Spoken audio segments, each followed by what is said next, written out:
আমরা যখন প্রথম একদম সেই হাজার হাজার বছর আগে যদি চলেছে, যে সময় গুহা মানব ছিল, সে সময় প্রথমে কিন্তু মানুষ গোষ্ঠীবদ্ধভাবে থাকতো না। এবং সেই সময় মানুষ নিজের জন্যই ভাবতো কি আমাকে বাঁচতে হবে, আমাকে খেতে হবে, আমার শেল্টার খুঁজতে হবে। সেই সময় কি ছিল? সেই সময় ছিল ডোপামাইন, থার্স্ট ছিল।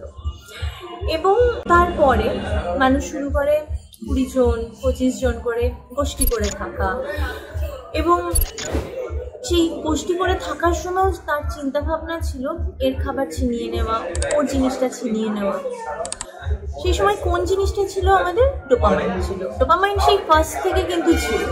যখন মানুষ বুঝতে পারে যে এরকম ভাবে থাকলে আমরা বাঁচতে পারবো না, যদি না ইমিউনিটি থাকে আমরা কিছু করতে পারবো না, তখন আসে ফ্যামিলি কনসেপ্ট। তো ফ্যামিলি কনসেপ্ট যখন আসলো তখন কিন্তু সেরোটোনিন আসলো। মানে আমি যদি বলি আজ থেকে কয়েক হাজার বছর আগে সেরোটোনিনের জন্ম হয়। মানে আমরা সেরোটোনিন কি, আমাদের কেন সেরোটোনিন সিক্রেশন হচ্ছে এবং এটা হ্যাপি হরমোন, তখন আমরা বুঝতে পারি যখন আমরা এই ফ্যামিলি তৈরি করি বা আমরা গোষ্ঠীবদ্ধভাবে গোষ্ঠীবদ্ধভাবে থাকতে শুরু করি। আজকের দিনটা এমন এসে গেছে যে আবার আমরা সেই গোষ্ঠী থেকে আলাদা হতে হতে হতে সেই নিউক্লিয়াস ফ্যামিলিতে পরিণত হয়েছি। আমাদের মধ্যে ডোপামাইন রেস এখন এমন জায়গায় পৌঁছেছে যে আমাদের কোনো কিছু পাওয়ার কথা ভাবলে খুব ভালো লাগে, কিন্তু সেরোটোনিনের সিক্রেশন অনেকটা কমে গেছে। কারণ সেই সেলফ স্যাটিসফ্যাকশনটা অনেক বেশি আমরা কমিয়ে ফেলেছি। এরকমভাবে চলতে থাকলে এমন দিন খুব কাছেই যেখানে আমাদের প্রত্যেকটা ফ্যামিলিতে অ্যালজাইমারের পেশেন্ট থাকবে, আমাদের প্রত্যেকটা ফ্যামিলিতে ডিপ্রেশন, ফ্রাস্ট্রেশনের পেশেন্ট থাকবে।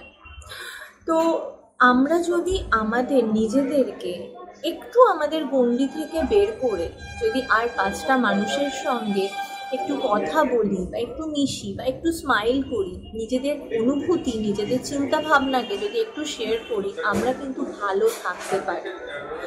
এবং এটা আমি কিন্তু বলছি শুধুমাত্র কিছু পুঁথিগত বিদ্যা থেকে নয়, এটা আমার এক্সপিরিয়েন্স থেকে, আমি যে কাজ করছি সেই এক্সপিরিয়েন্স থেকে কিন্তু আমি এই কথাগুলো বলছি যে রিলেশনশিপ খুব ইম্পর্ট্যান্ট হয়ে দাঁড়িয়েছে এই প্রজন্মের জন্য, এই সময়ের জন্য। এখন আমার কাছে যারা আসেন তাদের মধ্যে রিলেশনশিপের মধ্যে ক্রাইসিস প্রচণ্ডভাবে দেখা যেতে পারে, সেটা রিলেশনশিপ যাই হোক না কেন, যে কোনো রিলেশনশিপ। তো আপনাদের একটাই রিকোয়েস্ট করব, যাই হোক, যেটাই খারাপ লাগা ভালো লাগা যাই থাকুক না কেন, ওগুলোকে একটু সাইডে করে বা ওগুলোকে একটুখানি সরিয়ে রেখে যদি আপনারা নিজেরা ভালো থাকতে চান, কথা বলুন, মিশুন, নিজেদের অনুভূতিকে শেয়ার করুন এবং আবার সেই রিলেশনটাকে তৈরি করার চেষ্টা করুন। এইটা আপনাদেরকে সত্যিই ভালো রাখতে পারে, অনেক বেশি সুস্থ রাখতে পারে। আরেকটা জিনিস হচ্ছে জাজমেন্টাল হবেন না। জাজমেন্টাল হলে কিছুই না, সেই সম্পর্কগুলো খারাপ হতে থাকে, দৃষ্টিভঙ্গি অনেকটা চেঞ্জ হতে থাকে।